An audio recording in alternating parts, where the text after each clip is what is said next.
Oh,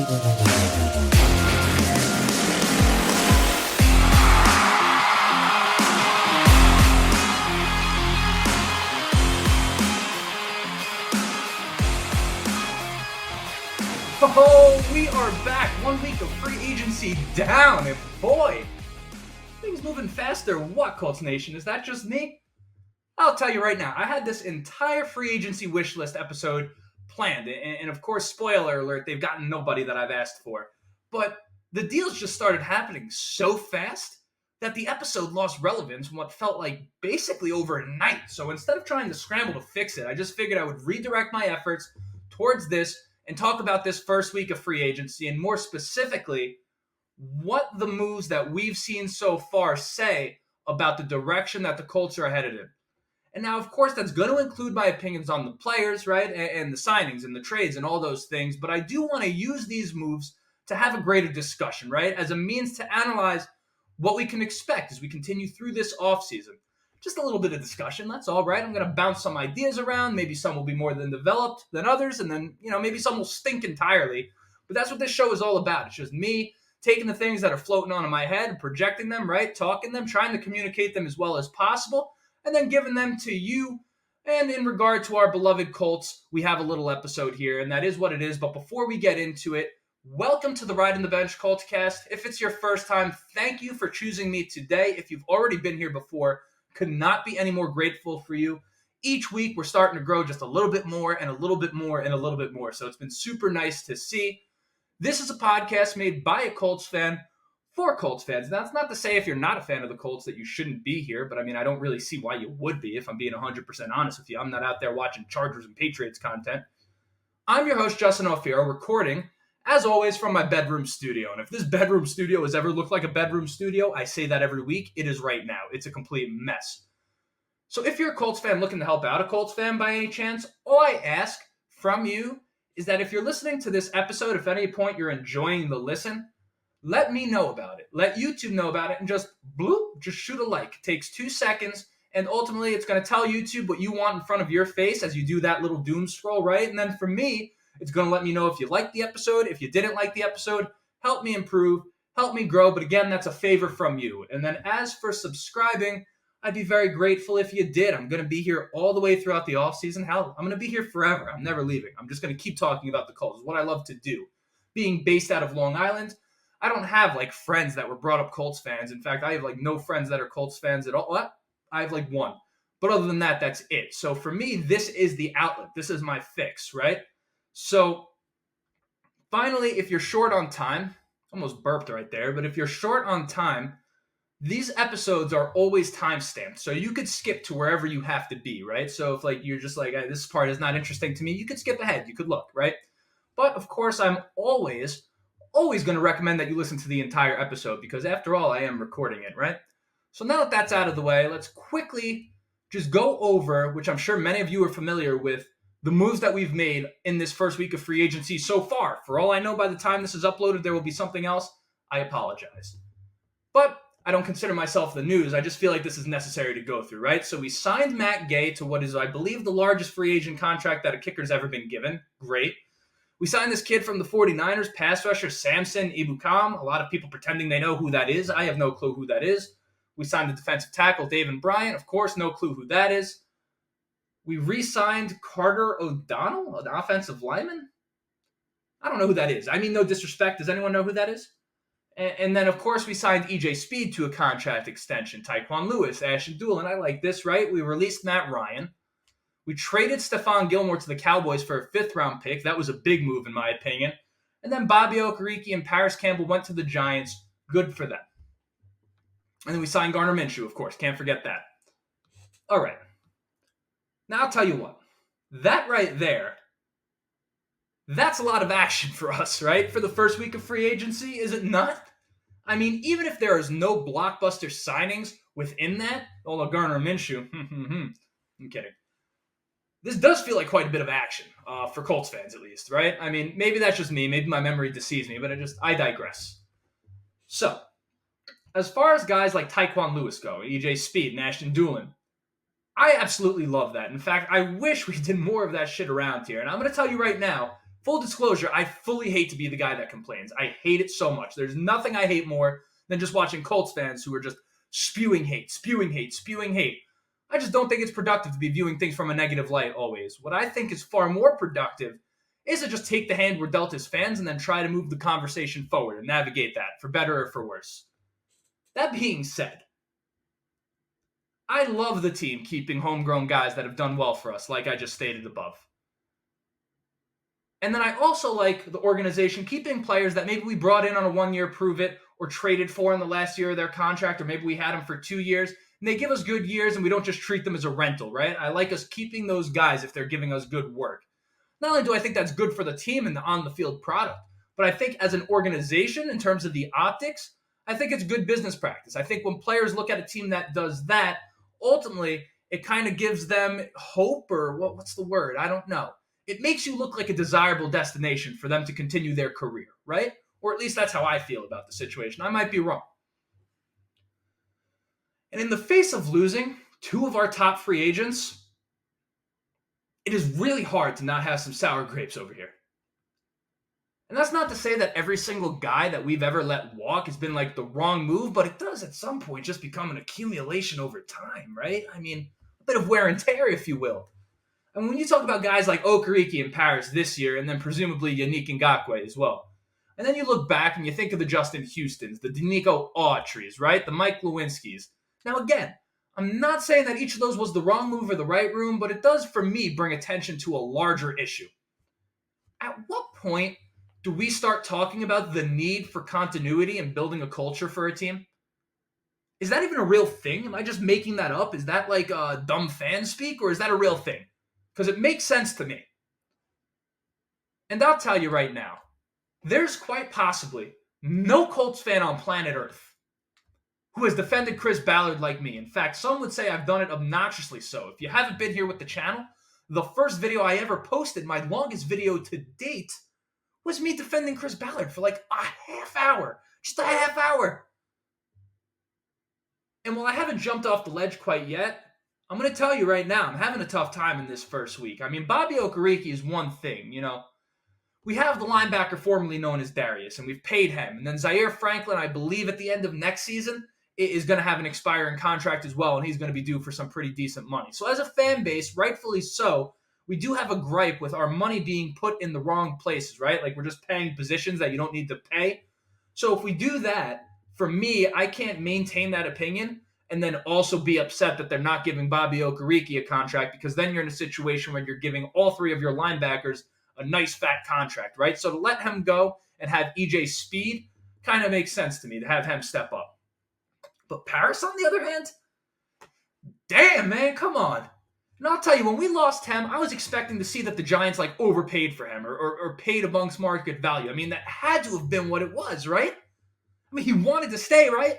That's what he said.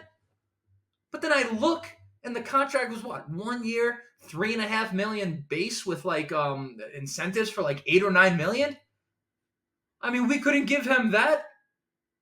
You have to think, Parris in a wide receiver room that is already what many would believe is lacking talent. Parris was the one guy that brought a unique skill set to this locker room. You have Pittman and you have Pierce. These are big body guys. Go get a catch for you. And then you have Parris Campbell, the one guy in the room. The one guy in the room who is unique. And we let him go. So, I mean, what are we going to do about that? I don't know. But I'm going to tell you right now, for bringing in a young quarterback, that certainly doesn't help him. Especially when you have Parris Campbell being top 10 in separation per route run last year. Now, I know it's a fancy stat, but it is what it is, right? No damn quarterback. The guy has 600-something yards. And now this isn't to say that it's all over for us, like doom, doom, doom, right? And it's not to say I hate Chris Ballard. In fact, I don't think none of those are true. Neither of those things are true. And in fact, I do think it is far too early in the process to really come out with any concrete judgment or determination as to how this offseason is going or what it's going to mean, right? But I'm going to tell you right now, when you look at this team going forward, I'm paying very, very, very close attention to this offseason. So now, as far as what it means going forward for the team, it would appear early on that we are headed in one of 2 directions, many of which most of us won't want to accept.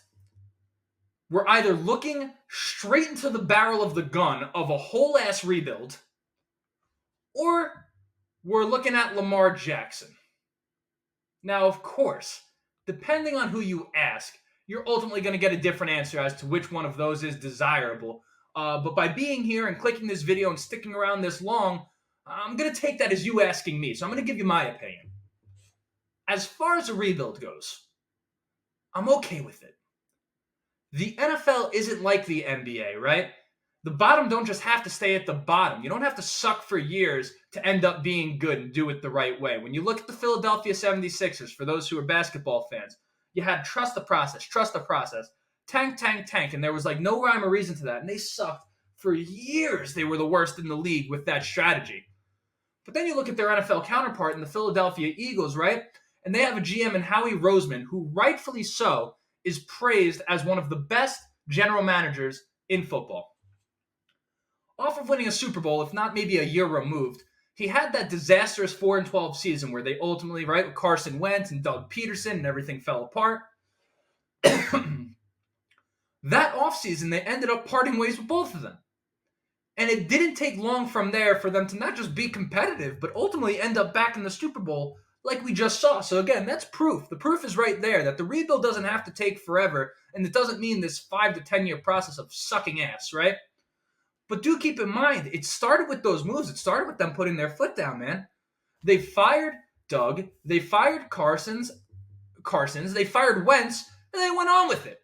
There's none of the stuff that we were doing where you're like half in and half out, floating in obscurity, right? I mean, not to say the circumstances have been ideal for us. Clearly they've not. Andrew Luck, unprecedented. We know this. In fact, many steps of the way, as we've seen Chris Ballard's time play out here, I have used Andrew Luck as a means to defend him.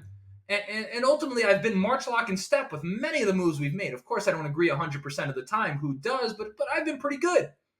But there's no secret that times have been tough. It's been tumultuous since Andrew Luck has retired. And with hindsight being 20, we've done exactly what I've just said. We've just been half in, half out. We make some moves that are telling us rebuild. We make some moves that are telling us win now, like going for the quarterback and giving up draft picks, right? We don't know which way is going. The left hand doesn't know what the right hand is doing. Or at least we haven't made the decision, right? So now this offseason does give me some room for optimism because we fired Frank in the season and we got rid of Matt Ryan, which for us is kind of similar to what Philly did, right? So it's quite possible we're headed in the same direction. I mean, after all, we did hire Shane Steichen, right? That was their offensive coordinator. Not that you don't know. I know you know. I'm just saying. I think where things do become a little tricky, though, if we're doing a rebuild, how short is Ballard's leash, and will he survive the rebuild if things don't start out smoothly? And Ballard, who I'm sure is aware of the reality of the possibility of getting fired during that rebuild, if that is true, is he then de-incentivized from diving headfirst into that rebuild, right? Because all of a sudden he's out of a job, and GMs don't get second jobs. It's just not how that works.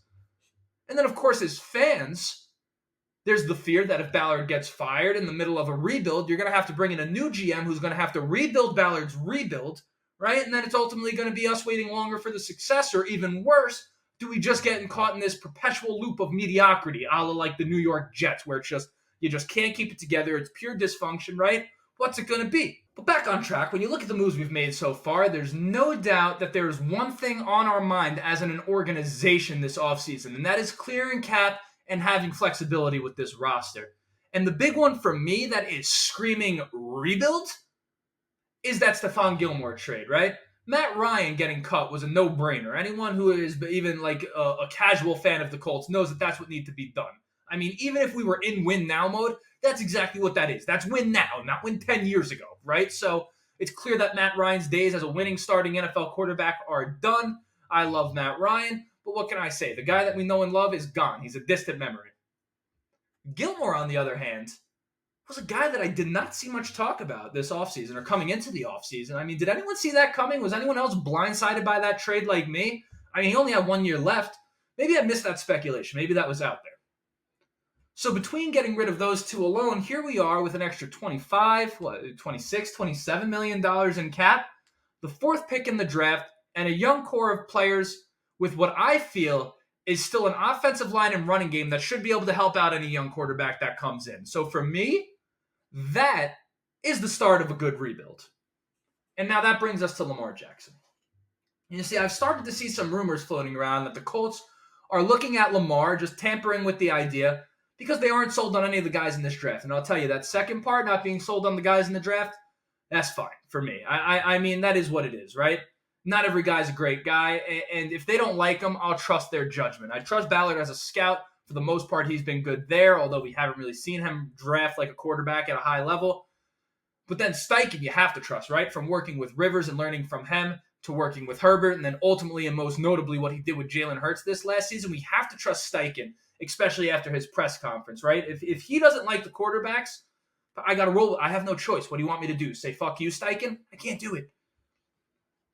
That being said, there is no way on God's green earth that I would be giving up 2 first-round picks and $200 million for a quarterback that the NFL world can't seem to agree whether or not he's a good thrower of the football. And I'm not saying Lamar can't throw. I'm not saying he doesn't have a big arm. But there's a difference now between being able to throw and being able to throw at an NFL level like a precision passer. And the verdict is still out there. It's hard to deny. And he's never made an AFC championship. His style of play does not age well. And when you talk about guys that are playing at 38 and 40 and so on, which of them is like a scrambling guy, right? You know, he's often injured. And when you look at guys who play like him, I mean, when do they stop being good? Like 31 to 33, right? Listen, man, I know Lamar is spectacular. He's top 10 in the NFL, no questions asked, in my opinion. But for the price, I'd personally rather take my chances elsewhere. Hell, I'd rather trade back, roll with Garner Minshew, and then end up with a guy like Hendon Hooker or Tanner McGee in the second round and see where that takes us. I mean, worst case scenario, we end up with a high pick and a better quarterback class next year, and then maybe even another first-round pick from someone trading up to that 4th pick, right?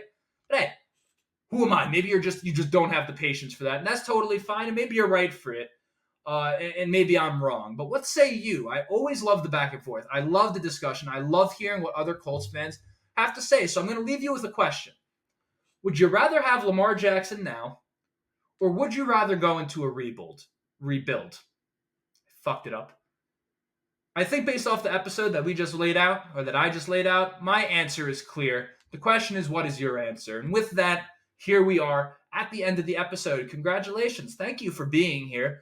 If you haven't yet, now is the time to like and subscribe. If you made it this far, you couldn't have hated this, right? Even if you were like, I don't know, you couldn't have hated it. So a like or subscribe would be greatly appreciated. And if you've already done those things and you're looking for another way to help out the show, if you just share this with one other person that you know that is as much of a fan of the Indianapolis Colts as you or me, in theory, we would be able to double this every week. Now, I know that's not going to happen. That's not my expectation, but that is what it is. So with that, you've made it. That was the whatever episode that was of the Riding the Bench Colts cast. Until next time, I'm Justin Alfaro, Colts Nation. Let's enjoy this damn offseason.